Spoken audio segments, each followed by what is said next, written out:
Hi, in this guide I want to explain the basics of the game March of Empires. March of Empires is another multiplayer online strategy game.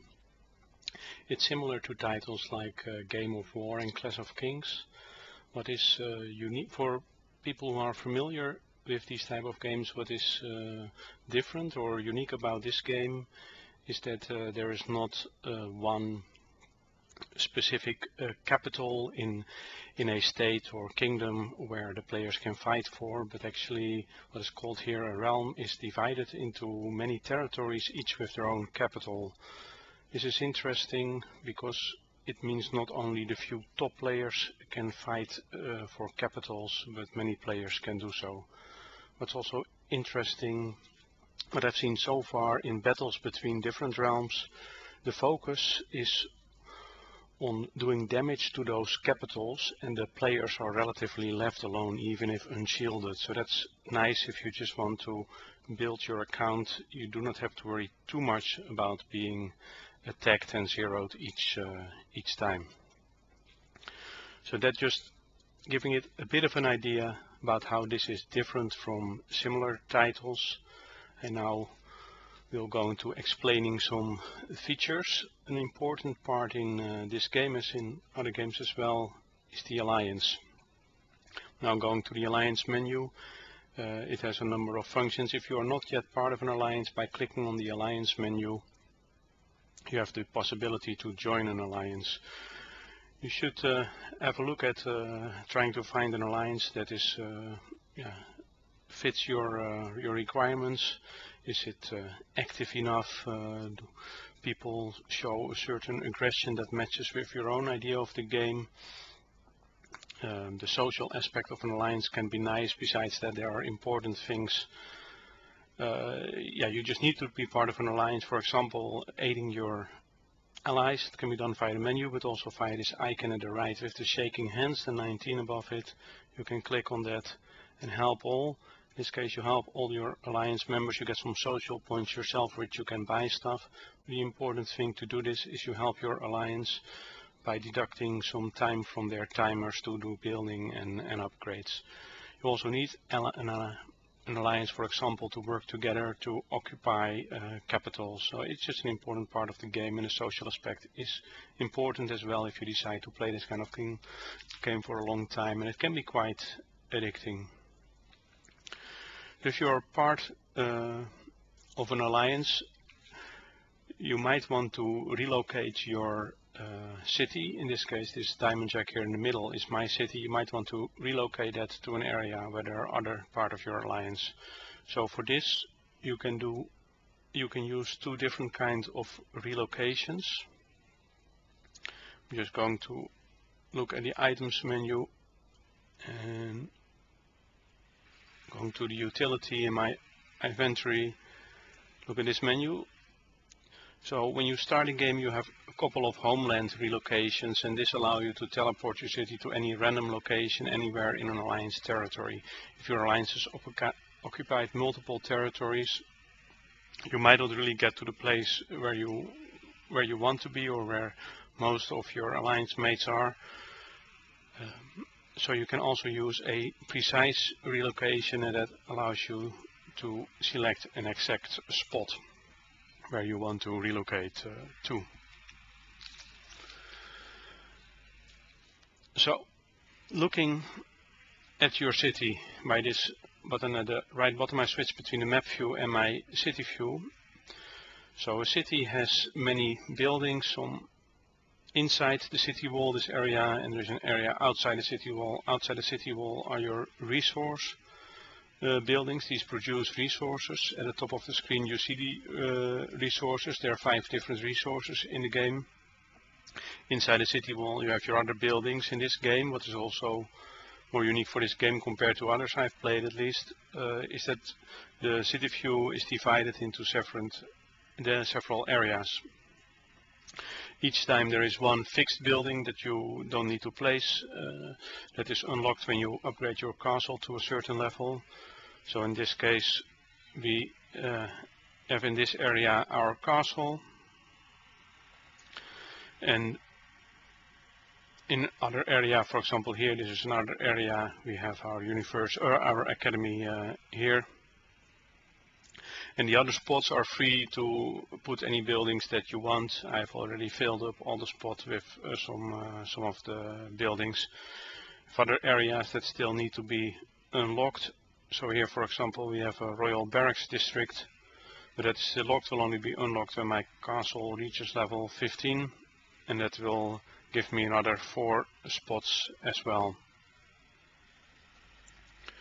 So one of the interesting buildings, I already mentioned that just now. Oh, let's first go back to the academy, to the castle. The castle is a very important building for upgrades. Not only does it unlock other areas, but it also gives your extra march slots and extra march size. Very important. So you you just need to upgrade it to keep growing. So it's an important building to focus on. Another important building is the academy. The academy allows you to do research, and research will improve all kind of aspects of your account. So you can increase the building speed, you can increase your food production and other resource production and gathering. You can also increase the strength of your troops and unlock higher tier troops. So it's very important.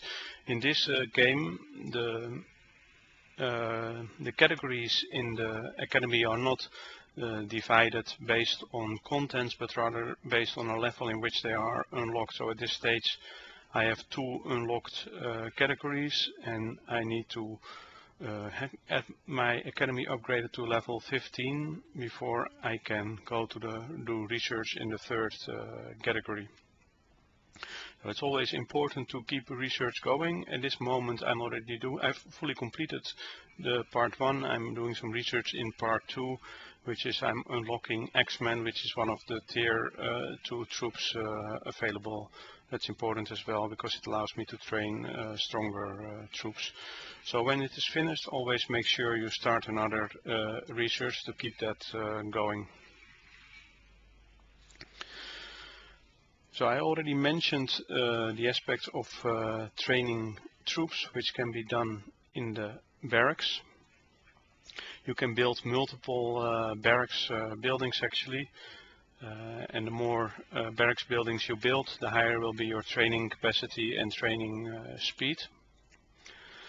I'm not continuously building troops, and I've preferred for that reason to actually build other buildings instead. So I have only 1 barracks, but it's a choice. I might also change that later. At this moment it fits my needs. So for spearmen I've actually unlocked. Okay, so first let's do a step back. There are 5 different types of troops: swordsmen, spearmen, mounted, ranged and siege. And for each of those there are also 5 different tiers. So we have simple spearmen, pikemen, skirmishers, halberdiers and sentinels. The first one is always available. The other one needs to be unlocked by doing research in the academy. I've done the research for pikemen, so that's unlocked. I can train that. Trick train, that costs a number of resources that we need to have, that we see below. And we can start, so it takes about 2 hours to train 500. That is relatively slow because I haven't done much. I have only 1 barracks, but that's my choice. If you want to train a lot of troops, train faster, you build more barracks. So doing research is important to unlock those better troops as well. Each type of troops has their own characteristics which you can look into. It goes a bit outside of the scope of this beginner's guide to go into deeper explanation on that. Once you have built something, you click on help. You can do that for training, you can do that for research, and you can do that for buildings, which I've already just done for the training. You see, I'm not doing any building, so I just will look at upgrading a building as well. Click here on one of my research building, a lumber mill, and going to upgrade that and ask for help as well. And if you ask for help, you show up in this list for your alliance mates, and they also tend to click help, which I do now, and that will deduct 1% of the remaining time from my timer, so it's very important to keep things going.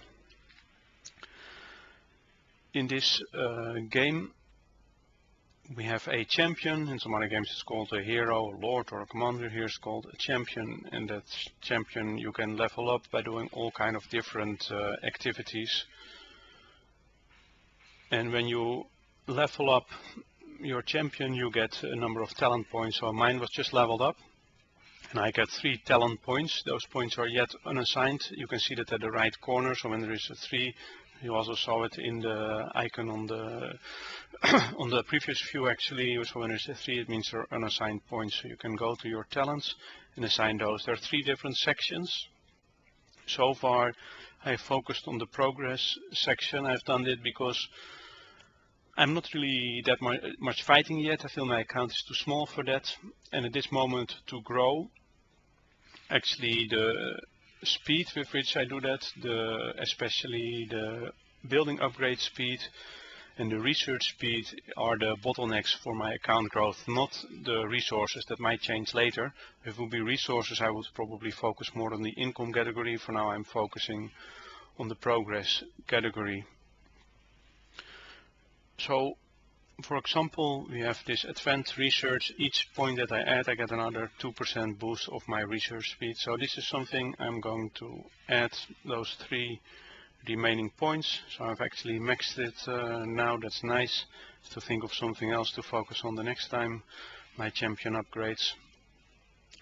So that further speeds up my research. If I start a new research, the timers are already a matter of days now in this the second category that I'm doing research in, so keeping that as fast as possible is definitely very important.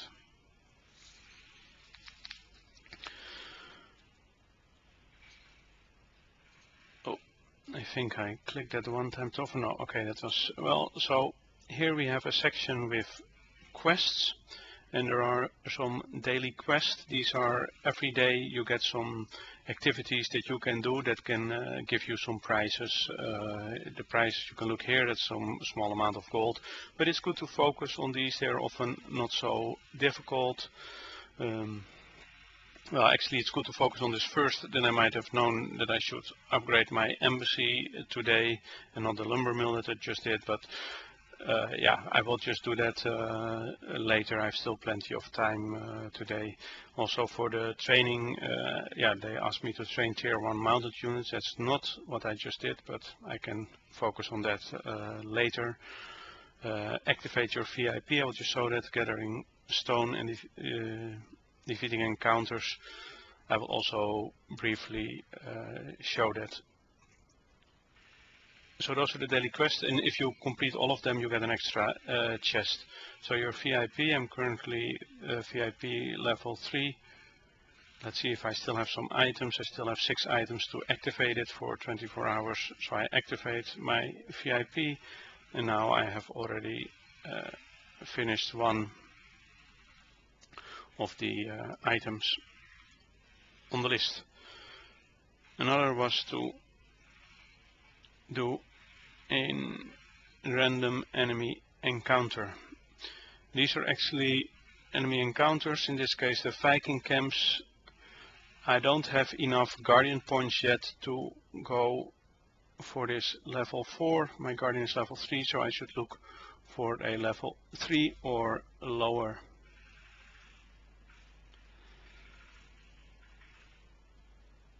Yeah, there we have a level 3. So I can just attack that.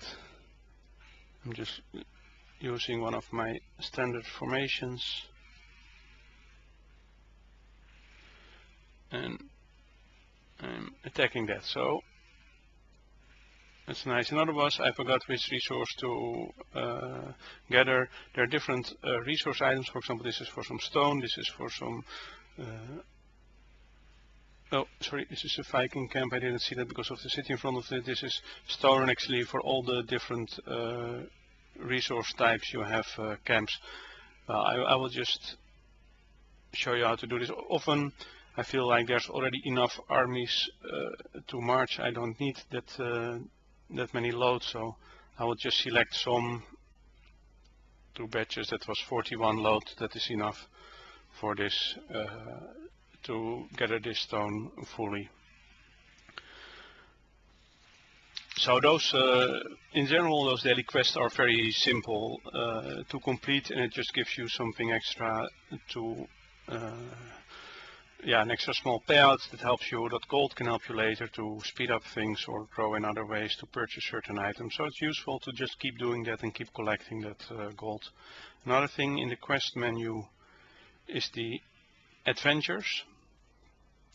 The main benefit about these adventures is the champion XP that it will get you. The more energy, this is the energy cost, the higher the energy cost, the higher the payout is also. So normally I just focus on what is costing me the most, and that I start, and when it is finished you can collect it. Here you have your energy bar at the top. So you start with 100 energy, and that takes the time to refill. But normally you can do quite some of those adventures. There in your tavern building you can hire new adventures that help you boost a bit, make sure that either the energy cost goes down, or the time of which it's completed goes down, or the payout in resources or champion XP goes up.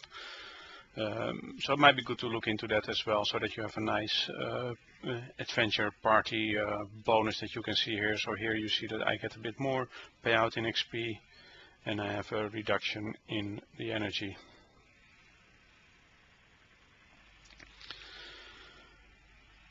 I've already shown the gathering resources that I actually wanted to show you as part of the daily quest.